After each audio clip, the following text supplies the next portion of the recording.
Hello दोस्तों, कैसे हैं आप सब? अच्छे हैं, बढ़िया हैं, खूबसूरत भी हैं ना। तो चलिए, आप लोग को पता होगा कि अभी हमने जो है कि टॉपिक था, उस टॉपिक को मैंने आपको क्लियर कर दिया था कि क्या क्या टॉपिक रहेगा, क्या क्या एग्जाम में पूछेगा। और 95 प्लस जो मैंने बोला था वही आपका इसमें से आएगा। इससे बाहर तो आपके पास आएगा ही नहीं। ठीक है ना। और आपको मैं जो टॉपिक बोला था, लगभग 150 टॉपिक आपके कहाँ था, बायोलॉजी से। लेकिन 150 टॉपिक हम पूरा नहीं पढ़ाने वाले हैं। लगभग 100 ही टॉपिक पढ़ाएंगे, और उसी 100 टॉपिक में से 95 नंबर ना ला दिए आप लोग तो बोलना आप लोग। ठीक है। तो आपको पता होगा कि क्या है, कक्षा 12 का जीव विज्ञान है। बोर्ड एग्जाम 2026 के दृष्टि से टॉपिक बाय टॉपिक बनाया गया है। ठीक है। और आपको पता होगा कि हम ज्यादा एक दिन में नहीं पढ़ाएंगे, 15 मिनट 20 मिनट, ज्यादा 25 मिनट के ऊपर वीडियो नहीं जाएगा कोई भी वीडियो। क्योंकि आपको हम डेली ओनली 3 से 4 ही टॉपिक पढ़ाएंगे। ज्यादा अगर लॉन्ग टॉपिक रहेगा तो 2 टॉपिक, स्मॉल टॉपिक रहेगा तो 3 से 4 टॉपिक कर देंगे। ठीक है। क्योंकि हमें 1 से 2 महीने के अंदर अंदर पूरी टॉपिक को खत्म करना है, लास्ट करना है। क्योंकि हमें इसी टॉपिक को 3 बार लगातार रिवीजन भी करना है। हम खुद करेंगे, आपको भी कराएंगे। ठीक है। और आप यहाँ पे देख रहे होंगे कि मानव जनन किसके अंतर्गत आज हम लोग पढ़ने वाले हैं, मानव जनन के अंतर्गत पढ़ने वाले हैं। और आपको ये बता दें कि एकदम आसान भाषा में, अरे भैया गांव के भाषा में, जैसे हम लोग गंगा में बोलते हैं ना, बतियाते हैं ना, वैसे हम लोग को बात करना है। ठीक है ना, वैसे पढ़ाना है। इसमें और क्या है कि बायोलॉजी में 70 में 70 की पूरी तैयारी। और आपको किस पे जाना है, तो भाई आपको जाना है बीटा साइंस क्लासेस पर। इसको जब आप यूट्यूब पे जा करके सर्च करेंगे बोझी फनी टीचर, तो हम तुरंत सामने आपके उपस्थित हो जाएंगे। वहीं पर आपको ये सभी वीडियो देखने को मिलेगा। तो चलें, समय को ज्यादा हम लोग इधर उधर नहीं करेंगे और अपने चीजों की ओर चलेंगे जहां हम लोग को मेन चीज है, जहां हम लोग का सोना रखा है, जहां हीरा रखा है। डायरेक्ट हम हीरा के पास चलेंगे। तो चलिए देखते हैं पहला टॉपिक क्या है। अरे भैया, पहला टॉपिक तो बहुत ही बेहतरीन है। देखने में ही मजा आ रहा है तो भाई पढ़ने में कितना मजा आएगा। सोचिए कि जब देखने में मजा आए तो पढ़ने में कितना मजा आएगा। आर्तव चक्र या फिर मासिक धर्म चक्र। आर्तव चक्र या फिर मासिक धर्म चक्र, जिसको हम लोग क्या कहते हैं, जिसको हम लोग बोलते हैं एमसी। क्या बोलते हैं भैया? एमसी बोलते हैं ना। ये भैया क्या लड़कों में होता है क्या? भैया लड़कों में नहीं होता है। ये जो मासिक धर्म चक्र जो होता है, ये लड़कों में नहीं होता है। ये केवल और केवल लड़कियों में होता है। जब मासिक धर्म जब आना शुरू हो जाता है तब ये पता चल जाता है कि जो लड़की है वो लड़की अब युवा अवस्था में चल चुकी है। ठीक है ना। बाल्यावस्था में ये वाला चक्र जो होता है, ये वाली चक्र बाल्यावस्था में लड़कियों में नहीं होती है। लड़की जब लगभग 13 साल के ऊपर जब क्रॉस करती है तब जाकर के उसमें क्या होता है कि उसमें एक मासिक जो धर्म नामक चक्र होता है ये शुरू हो जाता है। ठीक है ना। उसमें क्या होता है कि उसमें जो होता है अंडाणु बनने का क्या होता है, प्रोसेस शुरू हो जाता है। और क्या होता है कि जब अंडाणु अच्छे तरीके से पूर्ण रूप से विकसित हो जाता है तो वो 28 दिन के अंतराल में क्या होता है, वो फट करके क्या होता है, रक्त स्राव के रूप में क्या होता है, बाहर निकल जाता है। इसी को हम लोग क्या बोलते हैं, इसी को हम लोग मासिक धर्म या आर्तव चक्र या फिर क्या बोलते हैं, उसे हम लोग एमसी बोलते हैं ना, मंथली सर्कुलेशन बोलते हैं। ठीक है। तो उसी के बारे में हम लोग बात कर रहे हैं कि आर्तव चक्र, जिसे मासिक धर्म चक्र भी कहा जाता है। आर्तव चक्र को क्या बोलते हैं भैया, तो मासिक धर्म चक्र भी बोलते हैं। ठीक है ना। महिलाओं में, किसमें, महिलाओं के प्रजनन अंगों में होने वाला एक चक्रीय बदलाव होता है। ठीक है ना। महिलाओं में क्या होता है कि जो उनके प्रजनन जो अंग होते हैं ना, उसमें क्या होता है कि एक बदलाव होता है। उसी को क्या बोलते हैं, उसी को हम लोग बोलते हैं कि ये जो चक्र है अब प्रारंभ हो चुका है। ठीक है ना। फिर क्या है, जो लगभग कितने दिनों तक, जो लगभग हर महीने होता है, जो लगभग 28 दिन से लेकर के 30 दिन के बीच हमेशा होता रहता है। इसमें क्या है, इसमें क्या होता है कि इसमें अंडाशय, फैलोपियन ट्यूब और गर्भाशय और हार्मोनल स्तर में बदलाव शामिल होता है। इसमें क्या क्या बदलाव शामिल होता है भैया, जब आपका मंथली सर्कुलेशन होता है लड़कियों में तो उसमें क्या क्या बदलाव होता है, तो उसमें बदलाव होता है कि उसमें अंडाशय का निर्माण होना शुरू हो जाता है, फैलोपियन ट्यूब में बदलाव हो जाता है, गर्भाशय क्या होते हैं, बड़े होने लग जाते हैं, और उनके हार्मोनल स्तर जो होते हैं उसमें क्या होता है, बदलाव होते हैं। क्योंकि जो उनके स्तन होते हैं, जो लड़कियों के स्तन होते हैं वो क्या होते हैं, वो बड़े होने लग जाते हैं। ठीक है ना। तो ये किसके वजह से होता है, तो ये जो होता है वो जब युवा अवस्था में पहुंचने लगती हैं तब ऐसी स्थिति उसके अंदर आने लग जाता है। ठीक है।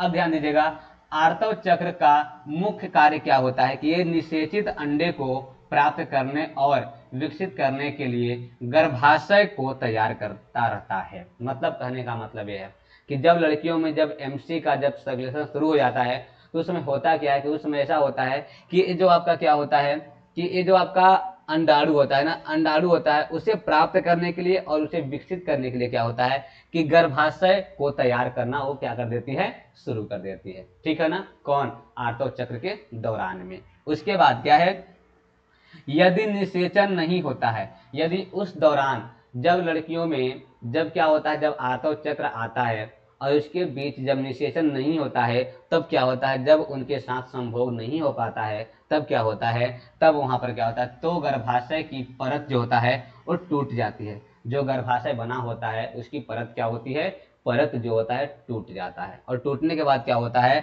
कि टूटने के बाद रक्तस्राव होता है, जिसे मासिक धर्म कहा जाता है।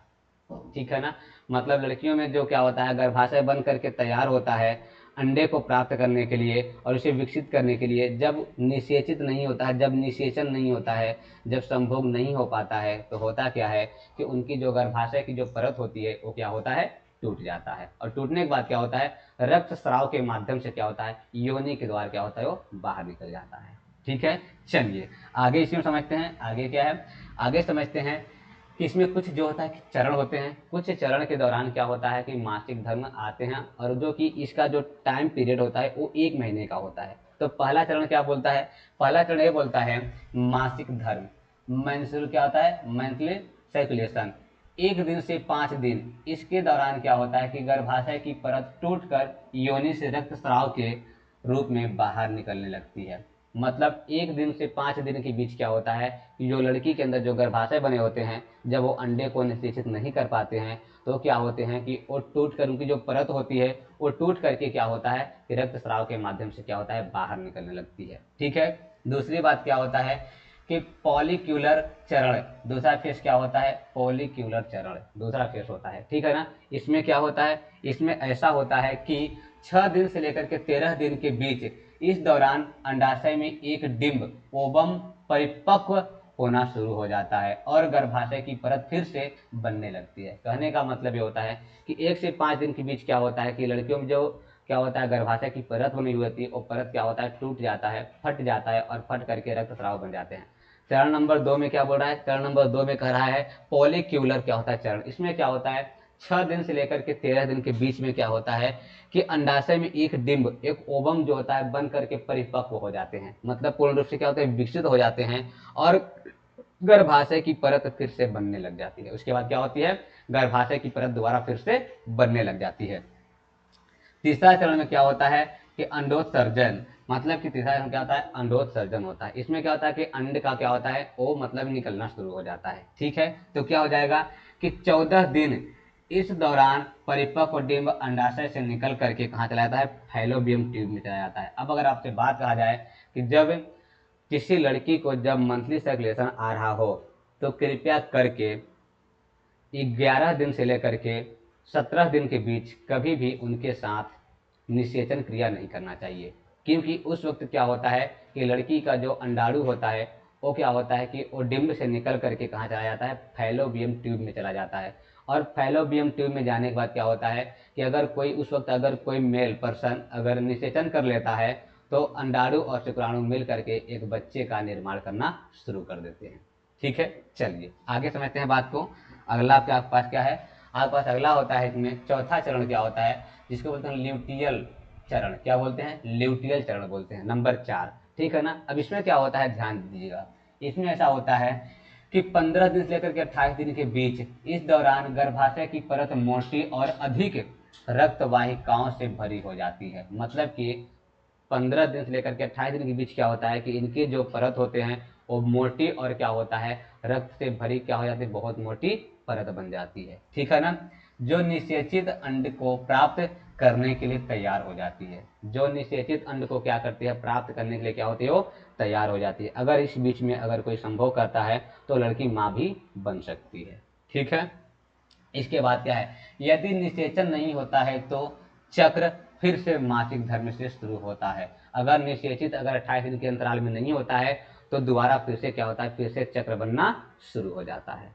ठीक है, इसके बाद आप इस चक्र को एक वृत्त के रूप में दर्शा सकते हैं। आप चाहेंगे तो इस चक्र को क्या कर सकते हैं, एक वृत्त के रूप में से क्या कर सकते हैं, इसको दर्शा सकते हैं।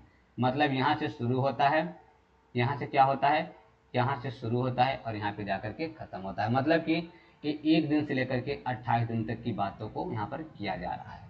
ओके, इसके बाद क्या है, एक चरण क्रमशः में दिखाए गए हैं। आप विभिन्न चरणों को अलग अलग रंगों से भी दर्शा सकते हैं। मतलब आपका कहने का मतलब, अगर आप चाहे तो आप एक सर्किल बना सकते हैं और सर्किल में आप चरण नंबर 1, चरण नंबर 2, चरण नंबर 3, चरण नंबर 4 ऐसे भी आप इसको दर्शा सकते हैं। ओके, बात समझ आ गई क्या बच्चों? क्योंकि ये जो है आपके एग्जाम में लगभग 3 से 5 क्वेश्चन के बीच में पूछता है। चलिए आगे चलते हैं क्वेश्चन नंबर अगले। और अगला क्वेश्चन क्या है? अगला क्वेश्चन है मनुष्यों में लिंग निर्धारण। मनुष्यों में क्या है? लिंग निर्धारण है। ठीक है, इसमें क्या होता है ध्यान दीजिएगा। मनुष्य में प्रत्येक कोशिका 23 क्या होते हैं कि 23 जोड़े क्या होते हैं गुणसूत्र पाए जाते हैं। मनुष्य के प्रत्येक कोशिका में कितने गुणसूत्र पाए जाते हैं? तो 23 जोड़ी क्या होते हैं गुणसूत्र पाए जाते हैं। ठीक है ना, इनमें से 22 जोड़े एक समान होते हैं। अब चाहे वो मेल में हो और चाहे फीमेल में हो, दोनों में क्या होते हैं कि 22 जोड़े जो होते हैं एक समान होते हैं। और इसमें क्या होता है कि उसके बाद एक एक जोड़ा जो होता है वो मेल में अलग होता है और फीमेल में भी अलग होता है। ठीक है ना, तो ये बात कर रहा है कि और 23वां जो जोड़ा होता है, जो 23वां जोड़ा होता है वो अन्य से क्या होता है भिन्न होता है। इस लिंग गुणसूत्र कहते हैं। इसी को क्या बोलते हैं? इसी को हम लिंग गुणसूत्र बोलते हैं। ठीक है ना, इसके बाद क्या है, नर के 23वें जोड़े के गुणसूत्र को इन्हें एक्स और वाई से, किससे? 23वें जोड़े को हम लोग एक्स और वाई से प्रदर्शित करते हैं, तथा मादा में एक्स और एक्स ही रहता है। मादा में क्या रहता है? मादा में एक्स और एक्स ही गुणसूत्र रहता है। यहाँ पर दोनों मादा में दोनों समान रहता है, पुरुष में दोनों अलग अलग होता है, एक एक्स होता है और एक आपका वाई होता है। ठीक है, आगे, निषेचन के समय जब किसी अंडाणु से एक्स गुणसूत्र वाला शुक्राणु मिलता है तब पैदा होने वाली संतान में एक्स एक्स लिंग गुणसूत्र होता है। मतलब जब एक मेल और एक फीमेल जब निषेचित करते हैं, जब निषेचन करते हैं, तो निषेचन के दौरान क्या होता है कि अगर मेल का, अगर एक्स और फीमेल का भी अगर एक्स गुणसूत्र मिलता है तो मिलने के दौरान जो संतति जन्म लेती है वो कौन सी होती है? तो भाई साहब वो आपके संतति लड़की होती है, फीमेल ही होता है। और यदि जो आपका मेल होता है, अगर मेल का वाई गुणसूत्र और फीमेल का अगर एक्स गुणसूत्र आपस में मोचित होते हैं तो उस जगह पर क्या होता है? एक जो होता है लड़के का निर्माण होता है। ठीक है ना, यही बात आगे आपको यहाँ पे दे रहा है कि अर्थात यह संतान नर होती है। भाई साहब यहाँ पे थोड़ा सा कुछ लग रहा है हमको गलत लिखा है क्या, कि जब एक्स एक्स मिलेगा तो क्या होगा भाई साहब? जब एक्स एक्स मिलेगा तो यहाँ पर क्या होता है? यहाँ पर आपका लड़की होता है, ना कि लड़का होता है। ठीक है, इस प्रकार मनुष्यों में लिंग के निर्धारण में नर के वाई गुणसूत्र का बहुत अधिक महत्व होता है। इसका मतलब हम ये कह सकते हैं कि जो मनुष्यों में जो लिंग निर्धारण होता है वो हमारे किस पर डिपेंड करता है? तो ये जो होता है मेल के गुणसूत्र से डिपेंड कर सकता है ना। फीमेल में तो भाई एक्स एक्स दोनों है। भाई एक्स जब भी निकलेगी भाई, अगर लड़का का भी एक्स निकलेगा तो भाई लड़की बनेगी, अगर लड़के का वाई निकला तो लड़का बनेगा। सिंपल सी बात है, ये होता है। दूसरे शब्दों में यही गुणसूत्र मनुष्य की संतान की लिंग को निर्धारित करता है।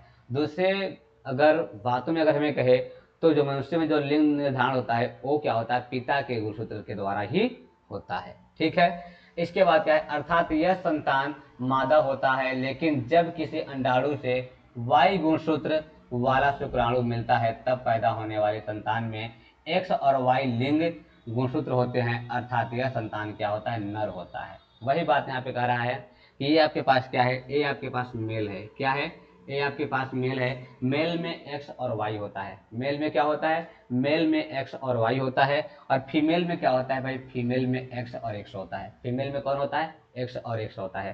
तो यहाँ पे आप देख रहे होंगे कि जब मेल का एक्स और फीमेल का भी एक्स जब मिलता है तो क्या बनती है? तब भाई यहाँ पर आपका एक लड़की बनती है, फीमेल बनती है। ठीक है ना, जब मेल का भी एक्स और फीमेल का भी एक्स जब मिलती है तो क्या बनती है?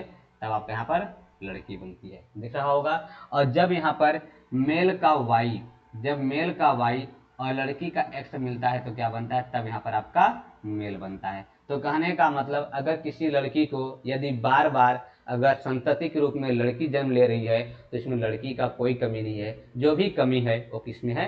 वो लड़कों में ही है। ठीक है ना, क्योंकि गुणसूत्र जो है, जो लिंग निर्धारण होगा वो किस कौन करेगा? तो वो आपका कौन करेगा भाई साहब? वो आपका लड़के का गुणसूत्र करेगा। ओके, चलिए यहाँ पर जब एक्स एक्स क्या है, एक्स एक्स मतलब लड़की है, और यहाँ पे एक्स वाई मतलब क्या है, यहाँ पे एक्स वाई मतलब लड़का है। तो उम्मीद करते हैं कि आपको जो चीज़ें हैं समझ में आ रहा होगा। अब हमारे पास जो तीसरा है बचा हुआ है, अब तीसरा देखते हैं कि तीसरा क्या बोल रहा है।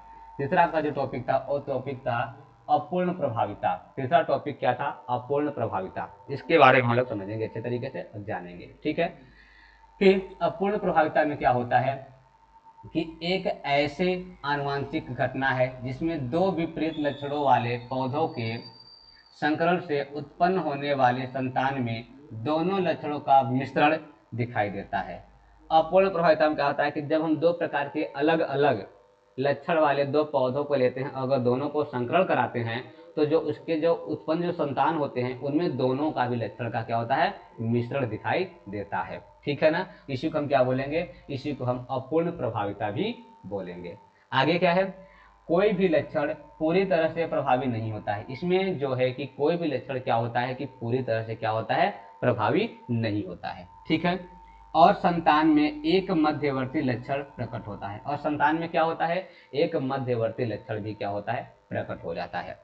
इसके बाद उदाहरण के रूप में लिया जाए तो कहा जाए जब लाल फूलों वाले पौधों को और सफेद फूलों वाले पौधों का संकरण कराया जाता है तो जो संतति होता है, जो संतान बनता है, वो लाल और सफेद दोनों से मिश्रण होकर के गुलाबी रंग का संतति जन्म लेता है। कैसा लेता है, तो भाई गुलाबी रंग का संतति जन्म लेता है। वही बात बोल रहा है।